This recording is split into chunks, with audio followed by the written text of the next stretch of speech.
Finally guys पोकोले आफ्नो दुईवटा कमालका smartphone पोको X3 प्रो र पोको F3 लाई चाहिँ ग्लोबली रूपमा चाहिँ लन्च गरिसकेको छ। आजको भिडियोमा चाहिँ पोको X3 प्रो को बारेमा कुरा गर्नेछु र यो भन्दा पहिला पनि हामीले कुरा गरेका थियौं र त्यसको जुन लिक्स र रुमरलाई हेरेर चाहिँ हामीले त्यो भिडियो बनाएका थियौं र केही कुरा मिलेको पनि छ र केही कुरा मिलेको छैन। आजको भिडियोमा चाहिँ अफिसियली चाहिँ सबै डिटेल्स आइसकेको छ।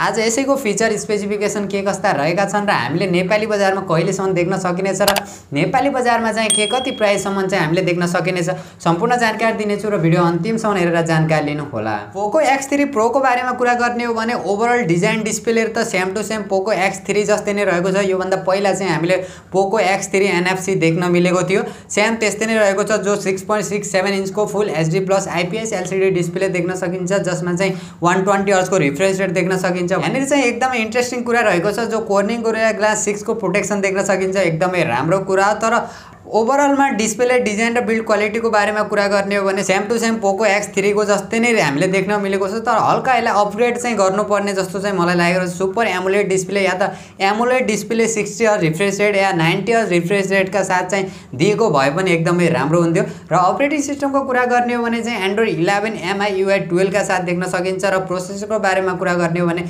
प्रोसेसर पनि एकदमै इन्ट्रेस्टिङ रहेको छ, जो 4G प्रोसेसर हो तर पनि हामीले गेमिङका लागि एकदमै पावरफुल रहेको छ, जो क्वालकमको स्न्यापड्रैगन 860 अक्टा कोर चिपसेट प्रोसेसर देख्न सकिन्छ, एड्रेनो 640 GPU का साथ देख्न सकिन्छ र गेमिङ परफर्मेन्स पनि एकदमै कमालको देख्न सकिनेछ।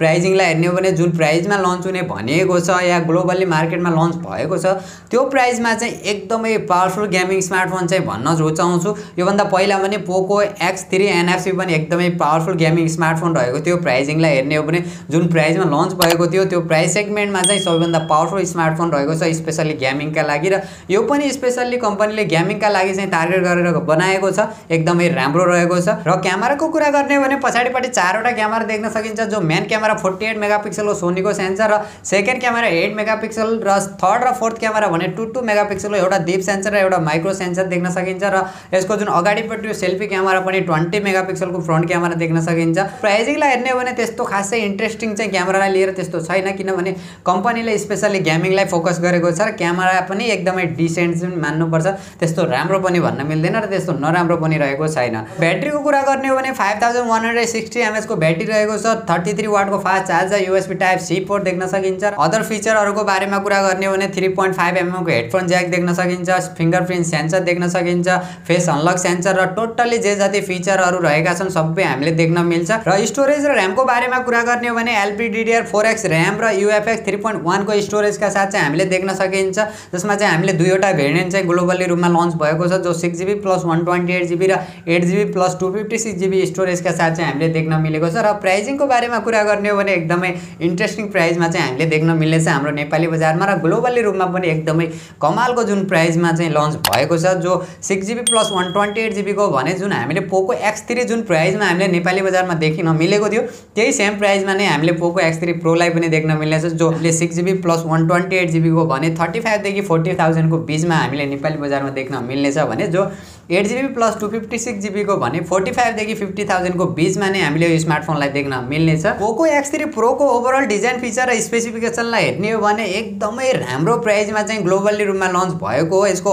सबै फिचर स्पेसिफिकेसनलाई हेर्ने हो भने केही यसका डिसएडभान्टेज पनि रहेका छन्। हल्का डिस्प्लेलाई चाहिँ अपग्रेड गरेर एमुलेट डिस्प्ले या सुपर एमुलेट डिस्प्ले दिएको भए चाहिँ एकदमै राम्रो हुन्थ्यो, अन्डर डिस्प्ले फिंगरप्रिन्ट सेन्सर दिएको भए पनि हुन्थ्यो। तर पनि यो कम्पनीले स्पेशली गेमिङलाई फोकस गरेर बनाएको कारणले यो भन्दा पहिला पोको X3 पनि गेमिङका लागि नै एकदमै राम्रो चलेको थियो र गेमिङ स्मार्टफोनमै नाम चलेको भएर पनि त्यसैको सक्सेसर पोको X3 प्रो हो, जो गेमिङका लागि नै स्पेशल बनाएर ल्याएको छ, एकदमै राम्रो रहेको छ। मेरो पर्सनल ओपिनियनको बारेमा कुरा गर्ने हो भने यदि हाम्रो नेपाली बजारमा पनि त्यही प्राइजमा लन्च भयो भने चाहिँ त्यसलाई कम्पिटिसन गर्नको लागि अरू कुनै स्मार्टफोन चाहिँ रहने छैन। त्यो प्राइस सेगमेन्टमा एकदमै राम्रो गेमिङ स्मार्टफोन रहेको छ र पोको F3 पनि लन्च हुँदैछ, त्यसलाई पनि लिएर कति एक्साइटेड हुनुहुन्छ त्यो भने कमेन्ट गर्नु होला र भिडियो मन परे भिडियोलाई लाइक अनि शेयर गर्नु होला। र अहिलेसम्म पनि टेक्निकल सन्देप युट्युब च्यानल सब्स्क्राइब गर्न बिर्सिनु भएको छ भने तलपट्टि देख्न सक्नुहुन्छ रातो बटन, त्यसलाई टिचर च्यानल सब्स्क्राइब गर्नु होला र साथमा रहेको नोटिफिकेसन बेल आइकनलाई दबाएर अल नोटिफिकेसनलाई पनि अन गर्नु होला, ताकि मैले जति पनि नयाँ भिडियो अपलोड गर्छु